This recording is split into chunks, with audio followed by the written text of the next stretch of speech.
तो आज हम हिंदी के एक बहुत ही दिलचस्प पहलू पर बात करने वाले हैं, पर्यायवाची शब्द। अब ये सिर्फ स्कूल में रटने वाली कोई चीज नहीं है, बिल्कुल नहीं। असल में ये हमारी भाषा को और भी ज्यादा दमदार और ज्यादा खूबसूरत बनाते हैं। चलिए देखते हैं कि ये होता कैसे है। कभी सोचा इस बारे में कि एक ही बात को, एक ही चीज को कहने के कितने अलग अलग तरीके हो सकते हैं? असल में यही सवाल है जो हमें पर्यायवाची शब्दों की दुनिया के दरवाजे तक ले जाता है। तो आगे हम क्या क्या देखने वाले हैं? सबसे पहले हम पर्यायवाची शब्दों की असली ताकत को समझेंगे, फिर जानेंगे कि इनकी परिभाषा क्या है।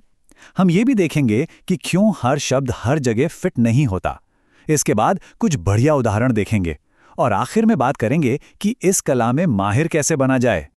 चलिए तो सबसे पहले बात करते हैं पर्यायवाची शब्दों की ताकत की। ये एक तरह का परिचय ही समझिए। और हाँ, जैसा मैंने कहा, ये सिर्फ रटना बिल्कुल नहीं है, ये तो भाषा की समझ को एक बिल्कुल नए लेवल पर ले जाने जैसा है। सीधे सीधे कहें तो पर्यायवाची का मतलब है मिलते जुलते अर्थ वाले शब्द। ये हमारी बातचीत में, हमारे लिखने के तरीके में एक नई जान डाल देते हैं। इनके इस्तेमाल से हमारी भाषा और भी ज्यादा असरदार और गहरी लगने लगती है। ठीक है, तो अब जरा इसके मूल कॉन्सेप्ट को समझते हैं। मतलब आखिर ये पर्यायवाची शब्द है क्या भला? इसका असल मतलब क्या है? देखिए, पर्यायवाची शब्द वो शब्द होते हैं जिनका मतलब लगभग एक जैसा होता है। यहाँ पे लगभग शब्द पर ध्यान देना बहुत जरूरी है, क्योंकि मतलब हमेशा बिल्कुल एक जैसा नहीं होता। और हाँ, इन्हें प्रतिशब्द के नाम से भी जाना जाता है। और देखिए, हमारे स्रोत में भी यही बात कितनी साफ साफ लिखी है कि पर्यायवाची शब्द अर्थ की दृष्टि से समान होते हैं। इसका सीधा सा मतलब यह है कि इन सारी शब्दों की जो नींव है, जो बुनियाद है, वो मतलब की समानता पर ही टिकी हुई है। लेकिन यहाँ एक छोटा सा ट्विस्ट है। ऐसा बिल्कुल नहीं है कि कोई भी पर्यायवाची शब्द उठाकर कहीं भी इस्तेमाल कर लिया जाए। नहीं, बात किस बारे में हो रही है, मतलब जो कॉन्टेक्स्ट है, वो बहुत बहुत जरूरी है। तो इस बात को गांठ बांध लेना चाहिए कि ज्यादातर पर्यायवाची शब्दों का अर्थ समान या मिलता जुलता होता है, बिल्कुल एक जैसा नहीं। पूरी भाषा में ऐसे शब्द ढूंढना बहुत मुश्किल है जिनका अर्थ हर हाल में, हर जगह एकदम एक जैसा हो। ज्यादातर शब्दों के अर्थ में थोड़ा बहुत बारीक सा फर्क होता ही है। और देखिए, हमारे स्रोत में भी एक कितनी गहरी बात लिखी है। हर शब्द सभी स्थितियों और सभी स्थानों पर उचित नहीं लगता। सच कहूं तो यही एक लाइन इस पूरे कॉन्सेप्ट का निचोड़ है। तो इसका मतलब क्या हुआ?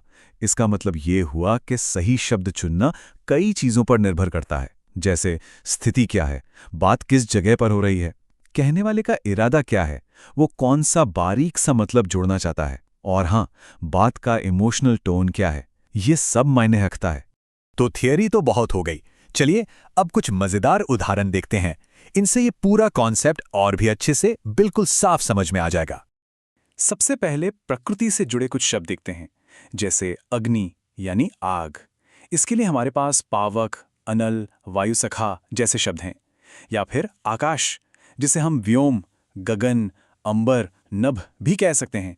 और सबसे आम उदाहरण जल। जल के लिए नीर, सलिल, पानी भी है। अब खुद सोचिए, नीर शब्द में जो शांति और कविता जैसा एहसास है, क्या वो पानी शब्द में है? पानी तो रोजमर्रा का शब्द है। यही तो है कॉन्टेक्स्ट का खेल। अब जरा कुछ भावनाओं और कॉन्सेप्ट से जुड़े शब्द देखते हैं, जैसे अमृत। इसके लिए पीयूष या सुधा जैसे शब्द कितने काव्यात्मक लगते हैं। या फिर आनंद, जिसके लिए मोद, प्रमोद, हर्ष जैसे शब्द हैं। और इच्छा को जब हम आकांक्षा कहते हैं तो उसका मतलब और ज्यादा गहरा हो जाता है ना? उसमें एक उम्मीद, एक एस्पिरेशन जुड़ जाती है। और हमारी संस्कृति में तो ऐसे उदाहरण भरे पड़े हैं। देखिए, इंद्र को सुरपति भी कहते हैं, मतलब सुरों यानी देवताओं के पति या राजा। गणेश को लंबोदर कहते हैं, क्योंकि उनका उदर यानी पेट लंबा है। ये शब्द उनके एक गुण को बताता है।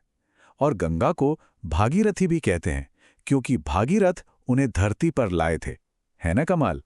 हर नाम के पीछे एक पूरी की पूरी कहानी छुपी है। ठीक है, तो हमने परिभाषा समझ ली, उदाहरण भी देख लिए। अब असली सवाल कि सिर्फ शब्दों की एक लंबी लिस्ट रटने से आगे कैसे बढ़ें, इस कला में महारत कैसे हासिल करें?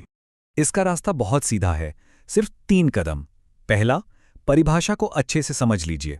दूसरा, हर शब्द के बीच के बारीक से फर्क को पकड़ना सीखिए और ये याद रखिए कि कॉन्टेक्स्ट ही किंग है। और तीसरा, जो सबसे जरूरी है, सही मौके पर सही शब्द का सटीक इस्तेमाल करना। बस। तो एक बात हमेशा याद रखिएगा, सही पर्यायवाची शब्दों का इस्तेमाल करना सिर्फ ग्रामर का कोई नियम फॉलो करना नहीं है। नहीं, ये इस बात का सबूत है कि भाषा पर आपकी पकड़ कितनी अच्छी, कितनी गहरी है और आप अपने शब्दों को कितने विचार के साथ चुनते हैं। तो अब मेरी तरफ से एक सवाल, आज आप कौन सा नया शब्द इस्तेमाल करने की कोशिश करने वाले हैं? क्योंकि याद रखिए, किसी भी भाषा को सीखने का सबसे अच्छा तरीका उसे बोलना है, उसे इस्तेमाल करना है।